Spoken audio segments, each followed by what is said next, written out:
Hi friends, मैं हूं भावेश परमार। आप ही की तरह एक एससीआई पेशेंट हूं और आप सभी मेरे एससीआई भाइयों का मेरी यूट्यूब चैनल के ऊपर स्वागत करता हूं। फ्रेंड्स, मैं जितने भी अपने एक्सरसाइज के वीडियो यहां पर मेरी चैनल के ऊपर रखता हूं वो मेरे थेरापिस्ट के गाइडेंस के हिसाब से ही रखता हूं और मैं अपने सभी एससीआई भाइयों को भी वही खास खास खास गुजारिश करता हूं कि आप भी एक बार वो एक्सरसाइज करने से पहले अपने फिजियोथेरापिस्ट का कंसल्ट जरूर करें।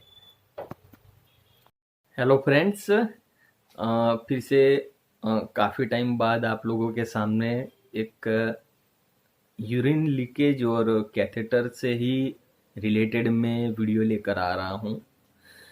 मुझे थोड़ा सा प्रॉब्लम हो गया था, उस वजह से मैं वीडियो नहीं डाल पाया हूँ। वो उसके रिलेटेड भी मैं अभी वीडियो शॉर्ट टाइम में डालूँगा। तो उसके पहले मैं आज का जो टॉपिक है उसके रिलेटेड ही मैं बात करूँगा। बहुत से फ्रेंड मुझे बार बार एक ही क्वेश्चन कर रहे हैं कि सर आप यूरिन लीकेज के ऊपर वीडियो डालते हो, कैथेटर रिमूवल के ऊपर डालते हो, यूरिन कंट्रोल एक्सरसाइज के ऊपर डालते हो, ब्लीडर बोवेल कंट्रोल के ऊपर डालते हो।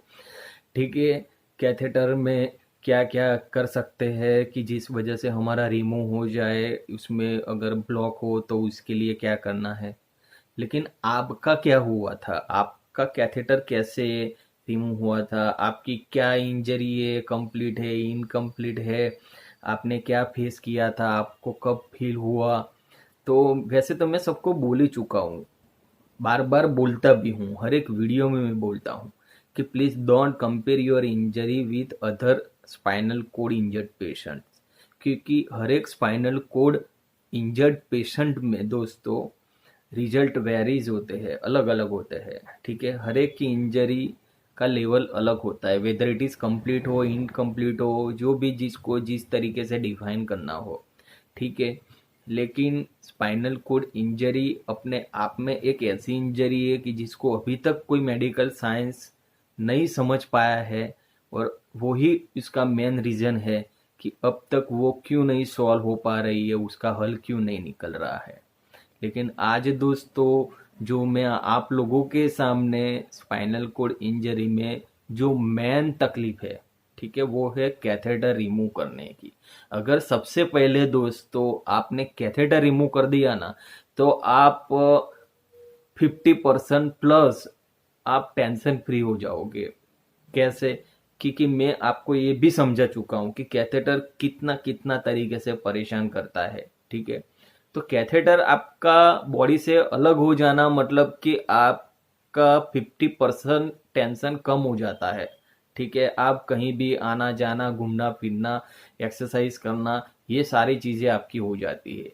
इसीलिए मैं आपको बार बार बोलता रहता हूँ, जितने भी स्पाइनल कोड इंजर्ड पेशेंट मुझे अपना डेटा भेजते हैं कि सर मैं ये एरिया से हूँ, ये सिटी स्टेट से हूँ, ये मेरा इंजरी डेट है, ये इंजरी का लेवल है, मुझे अभी ये प्रॉब्लम है, तो मैं सबको यही बोलता हूँ कि भाई आपका कैथेटर का क्या है, आपको कैथेटर है कि नहीं है। अगर है तो सबसे पहले वो आप दूर करो, उसके लिए मैं आपको प्रीफर करूंगा कि उसकी एक्सरसाइज करो। ठीक है, तो आज का जो वीडियो में मैं आपको मेरी कहानी बताऊंगा कि मेरा कैथेटर का क्या प्रोसेस था।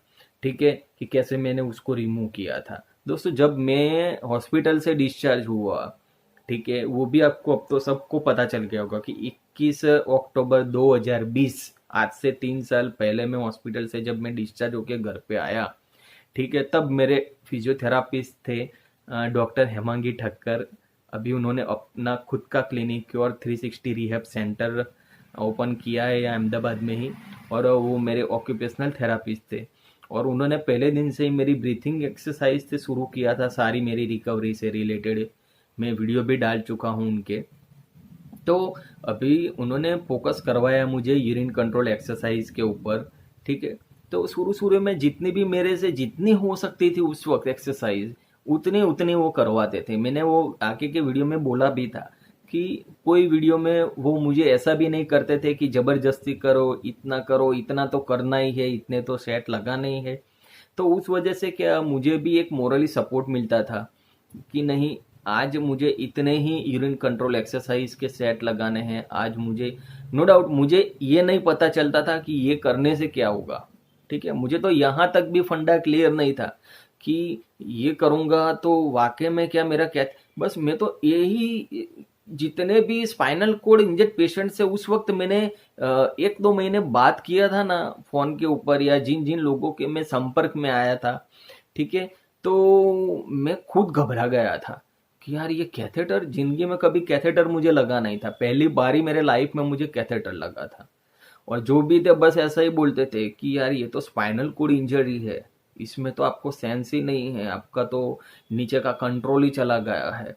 तो अभी ऐसे भी होता है ये इंजरी में कि एक एक 2-2 साल, 4 साल, 5 साल तक नहीं होता है ये कैथेटर रिमूव, कभी तक सेंस नहीं आता है, तो पूरी जिंदगी कैथेटर लेके घूमना पड़ेगा। मैं तो बहुत डर जाता था उस वक्त कि यार ये क्या हो गया मेरे साथ, क्या वाकई में ऐसा होगा, क्या वाकई में मेरे को कैथेटर के साथ ही ऐसा घूमना पड़ेगा।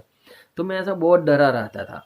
तो बस मेरे को मेरे फिजियोथेरापिस्ट के ऊपर भरोसा था। देखो दोस्तों, मैं शायद आगे के भी कोई वीडियो में मैं बोल चुका हूँ कि अगर आपके पास भरोसा अगर कुछ है करने के लिए, तो वो आपके फिजियोथेरापिस्ट है, क्योंकि एक वही है कि जो आपको सही रास्ता दिखाएंगे अभी, क्योंकि अभी कोई स्पाइनल कोड इंजरी में प्रॉपर कोई इन्वेंशन हुआ नहीं है, ठीक है। एक फिजियोथेरापी है कि जिसकी एक्सरसाइज से हम खड़े हो सकते हैं, भले ही देर लगे, ठीक है, लेकिन आपको अगर वो प्रॉपर वे में सही डायरेक्शन से आपको कोई गाइड करने वाला मिले, तो आप वाकई में 1 बाय 1 छोटे छोटे स्मॉल स्मॉल अचीवमेंट से आप आगे बढ़ के आप रिकवरी ले सकते हो। भले 1 साल, 2 साल, 3 साल, 5 साल, 10 साल लग जाए, 15-20 साल लग जाए, ठीक है।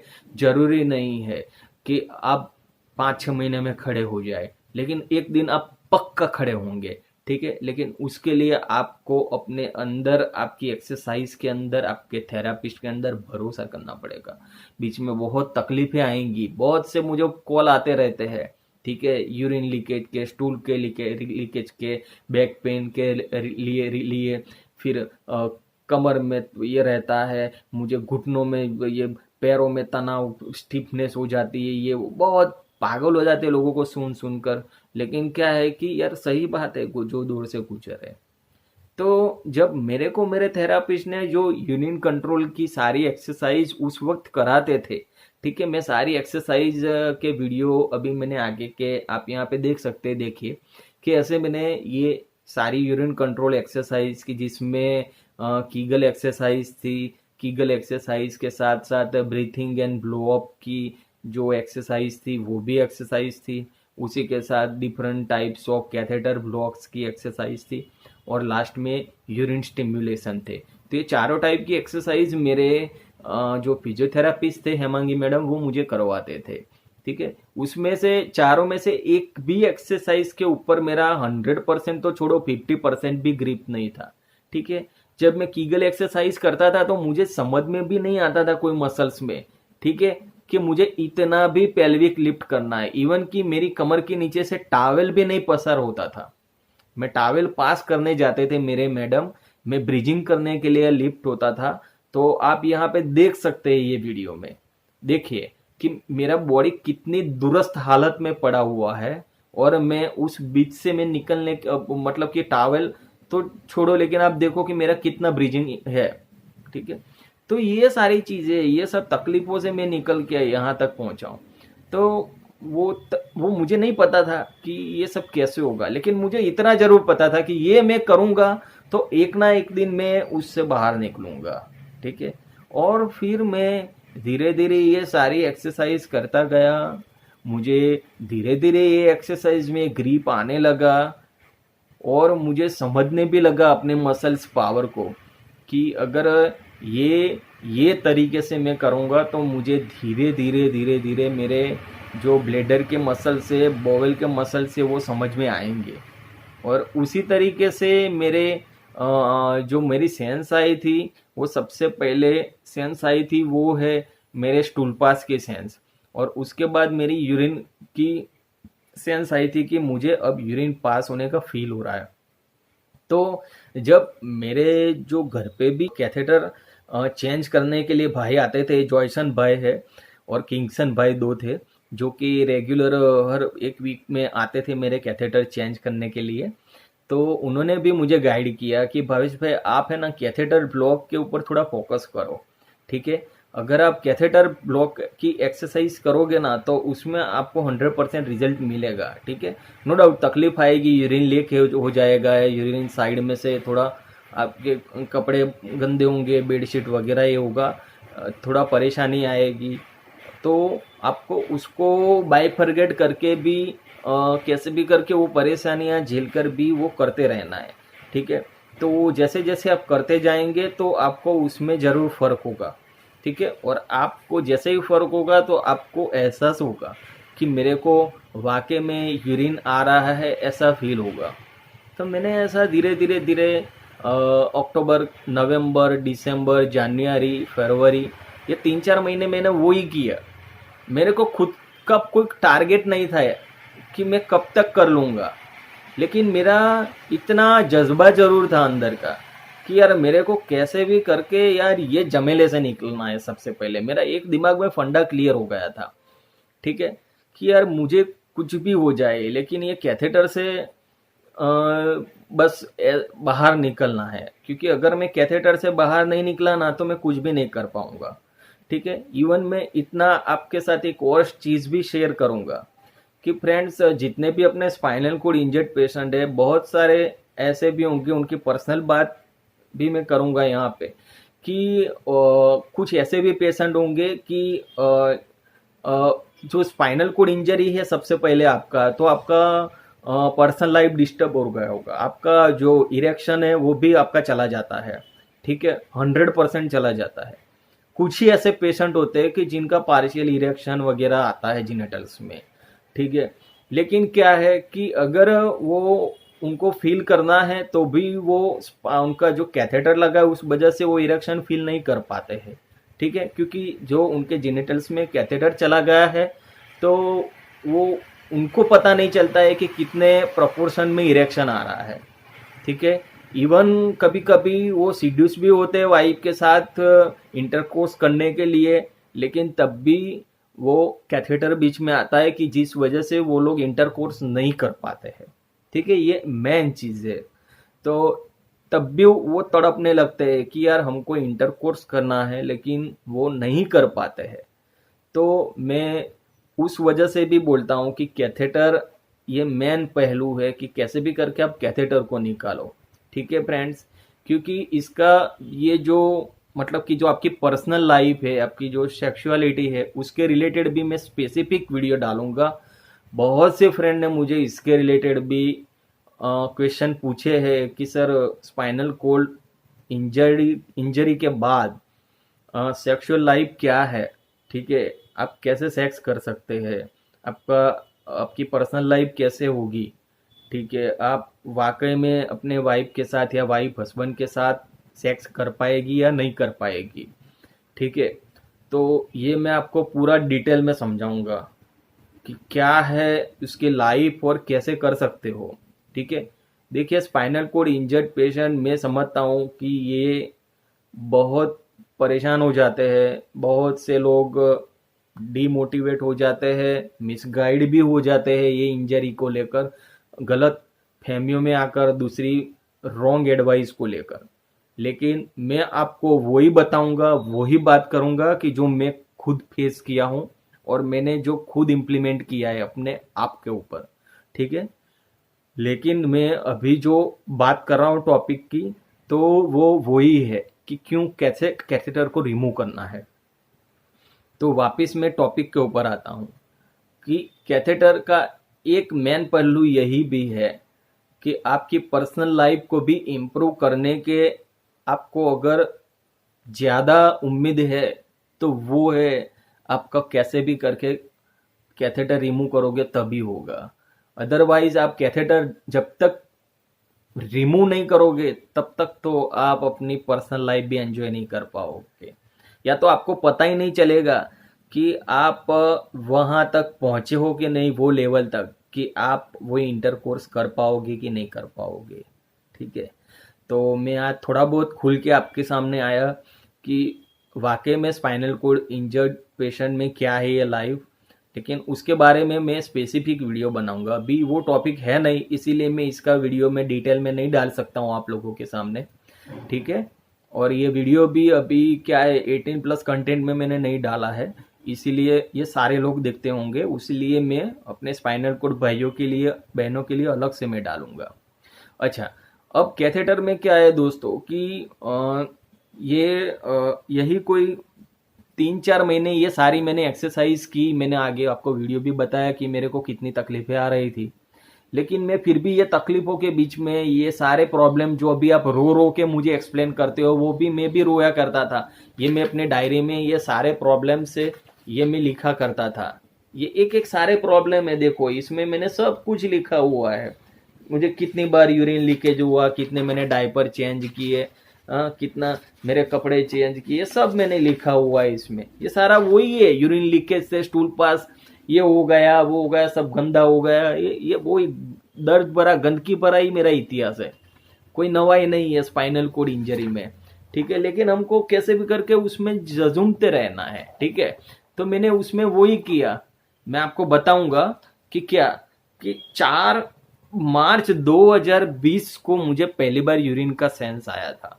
अब क्या हुआ उस दिन वो बताऊंगा कि 4 मार्च 2020 में मॉर्निंग में मेरा फिजियोथेरापी सेशन था।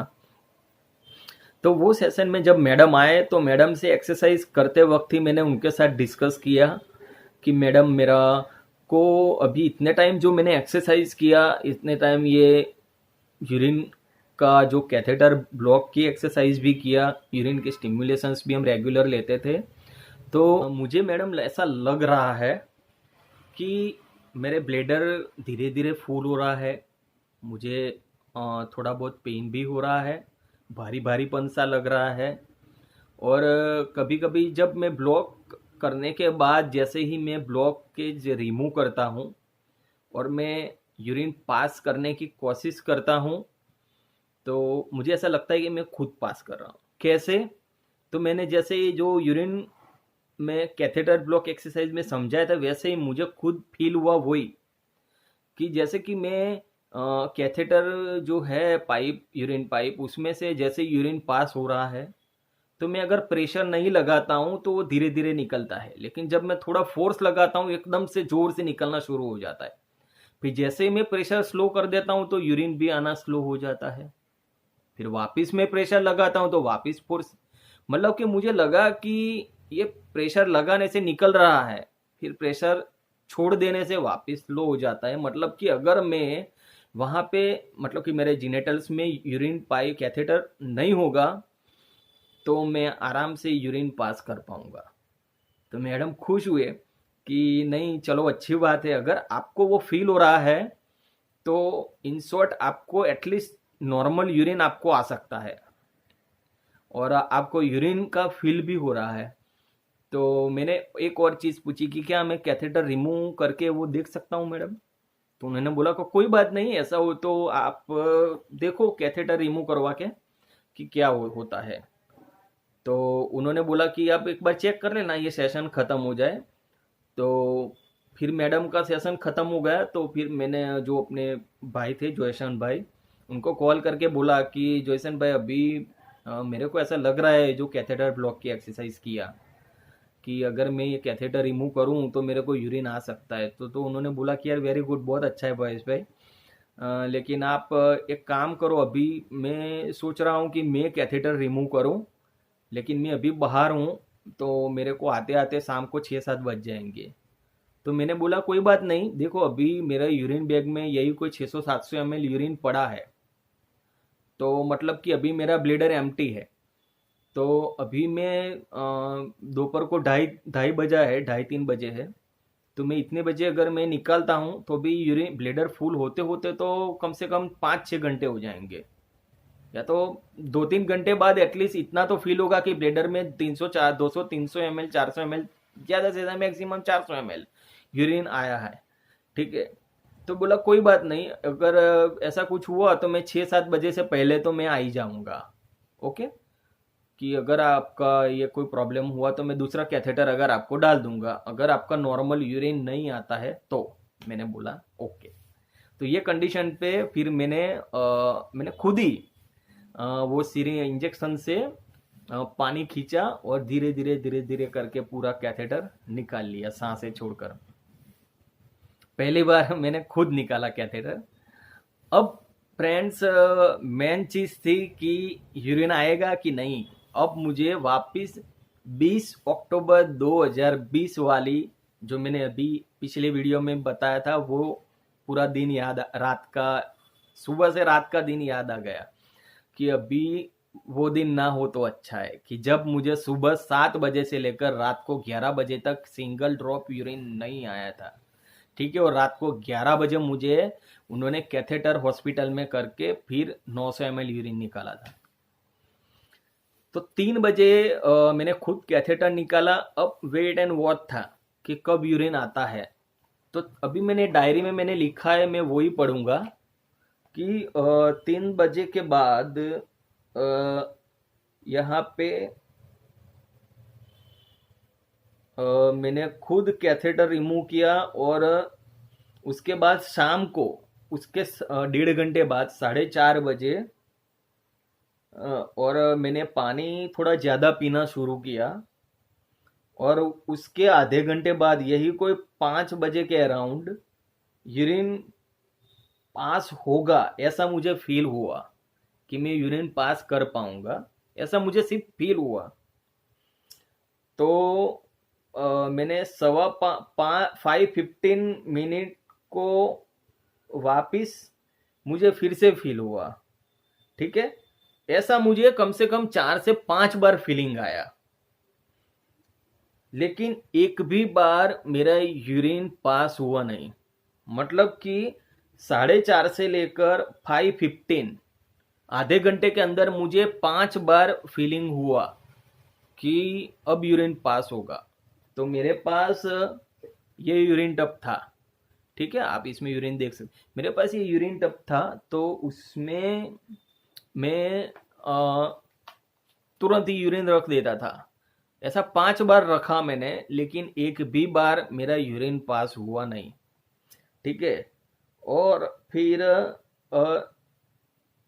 उसके बाद 5:15 के बाद जैसे ही 5 बजने को आए तो एकदम जोर से क्षार मतलब कि कैल्शियम की एक छोटी सी गोली टाइप जीनेटल पार्ट्स में से निकल के यूरिन टब में गिरी। कैल्शियम की छोटी सी गोली टाइप थी। अब मैं आपको कैसे एक्सप्लेन करूं, यही कोई उसकी साइज होगी 3-4 mm की। ठीक है, क्षार की जो अपनी कैथेटर पाइप में जमा हो जाती है ऐसी। तो एकदम मेरे जीनेटल पार्ट्स में से उछल के गिरी और यूरिन पाइप में गिरी। यूरिन पाइप में गिरी तो मैं खुश हो गया, बिकॉज हॉस्पिटल में इतने 10-12 घंटे तक बैठे रहा था मैं, लेकिन फिर भी एक ड्रॉप यूरिन नहीं निकला था। ठीक है, और यहाँ पर वहां पर भी नारियल जैसा मेरा ब्लेडर फुल हो गया था, लेकिन कुछ नहीं हुआ था। जबकि उसकी 2 मिनट बाद ही मुझे वापस प्रेशर फील हुआ और जैसे ही मैंने यूरिन टब रखा एकदम फोर्स से 100 ml तुरंत ही 100 ml यूरिन आया। ये मैंने खुद लिखा हुआ है, जो मैंने महसूस किया और उस वक्त जो मेरे साथ हुआ था कि पहले मेरे जीनेटल पार्ट्स में से एकदम से फोर्स से वो क्षार का वो निकला और उसके बाद 100 ml की पूरा 100 ml फोर्स से यूरिन आया। और दूसरी बात कि मेरे ब्लैडर में यही कोई ये 5:15 बजे की घटना है। मतलब कि इसके 2 घंटे पहले तो मेरे ब्लैडर में ऑलरेडी 600-700 ml तो यूरिन बैग में खाली कर चुका था। यानी ये इतना ही यूरिन निकला कि जितना मेरे ब्लैडर में पड़ा था। ठीक है, यानी ब्लैडर वापस एम्प्टी हो गया। 100 ml यूरिन निकला, इट मीन्स कि 2 घंटे में 100 ml। आई थिंक ऐसा समझ सकते हैं कि ब्लैडर में और 50 ml पड़ा हो यूरिन। उसके बाद मैंने वापस 100 ml पास किया। हर वक्त मैं यूरिन का जो प्रोपोर्शन है मैं नोट करता था। तो यहाँ पे आप वो भी देख सकते हैं फ्रेंड्स, मैंने लिखा हुआ है, मैं इसका भी स्क्रीनशॉट डालूंगा।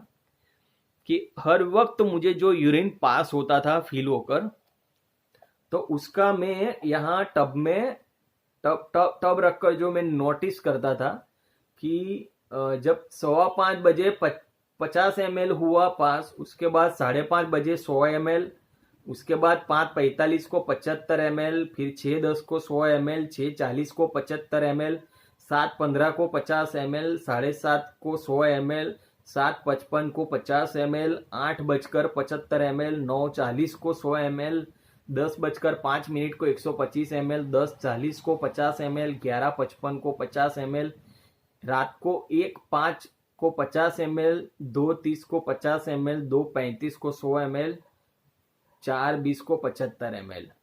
ત્યારબાદ मुझे नींद आ गई।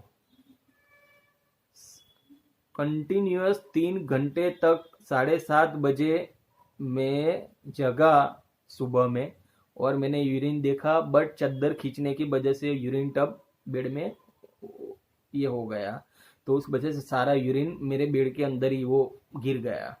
अब मुझे पता नहीं, लेकिन अप्रोक्सीमेटली वो 200 ml करीब तो होगा। ठीक है, तो फ्रेंड्स अब सुबह में उसके बाद 9:24 को मुझे वापस 100 ml यूरिन आया। तो ये पूरे एक दिन का यूरिन का फ्लो था, कितना मुझे यूरिन आया, कि पहले दिन मतलब कि मैं कितना यूरिन जब पहली बार मुझे आया 4/3/2021 को, तब मेरा यूरिन कितना बार बार आता था। अब ये वो क्वेश्चन है कि जो लोग पूछते रहते हैं कि सर कितनी बार आता है, सर बार बार यूरिन आता है, सर ये वो। ठीक है, तो उनको मैं कहना चाहूँगा कि शुरू में तो फ्रेंड्स यही हाल होगा।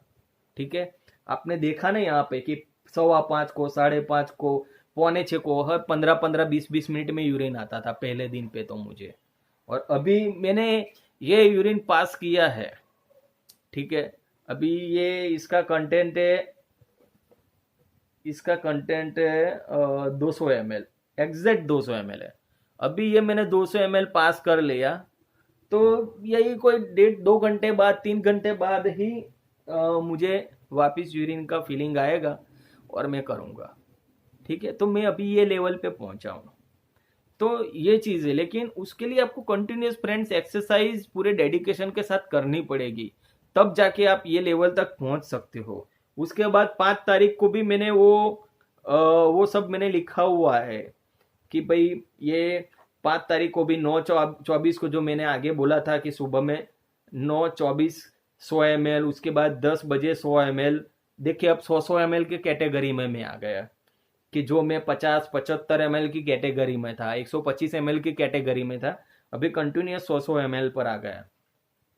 शाम को मेरे वाइफ घर में केक लेके आए और हम सब ने केक मैंने कट किया, और जो यूरिन का जो कैथेटर रिमूव का जो है पहला स्टेप स्पाइनल इंजरी में, वो हमने अचीव किया, तो उसको सेलिब्रेट किया फ्रेंड्स, कि ये बहुत ही बड़ी सिद्धि है।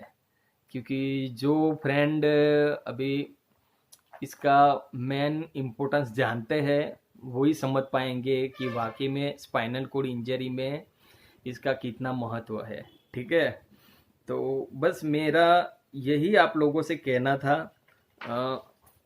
कहना तो बहुत कुछ है, क्योंकि लिखा भी बहुत कुछ है सारा। ठीक है, तो बातें तो बहुत कुछ करनी है, लेकिन आपको लगेगा कि भावेश भाई हर वक्त बातें ही करते रहते हैं, लेकिन ये बातें नहीं करते।